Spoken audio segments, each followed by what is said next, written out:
काल होती एकादशी, घरामध्ये सगळं विठ्ठलमय वातावरण होतं. म्हणजे विठ्ठल विठ्ठल विठ्ठल फक्त. आणि मी पण एकादशी निमित्ताने खूप छान व्हिडिओ केले, फोटो काढले. आणि आज आहे दुसरा दिवस, गुरुवार होता, भाऊला उपवासच होता, त्यामुळे त्याला फराळाचं करून दिल्यानंतर चहा पाणी झाला, अंगण ओटा झाडून मस्तपैकी रांगोळी काढली. आणि झाडाचा जो पालापाचोळा राहतो ना, तो मी 2 दिवसाचा असतो, दुसऱ्या दिवशी गाडी येते ना, मग तो भरून टाकायचा असतो. तर योगायोगाने आज गाडी पण आली, मग मी सर्व कचरा भरून गाडीमध्ये टाकला. ते काम झालेलं होतं.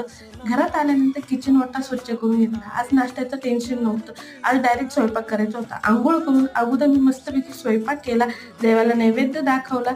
त्यानंतर आम्ही सर्वांनी उपवास सोडला आणि खूप असा टाइमपास झाला होता.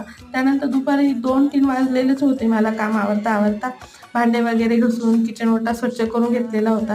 काल झालं असं, मी आमरस करताना मला असं वाटलं माझं आंब्यावर खूप प्रेम आहे, पण आंब्याचं माझ्यावर खूप प्रेम आहे. त्यांनी त्याचं हृदय काढून दिलं मला.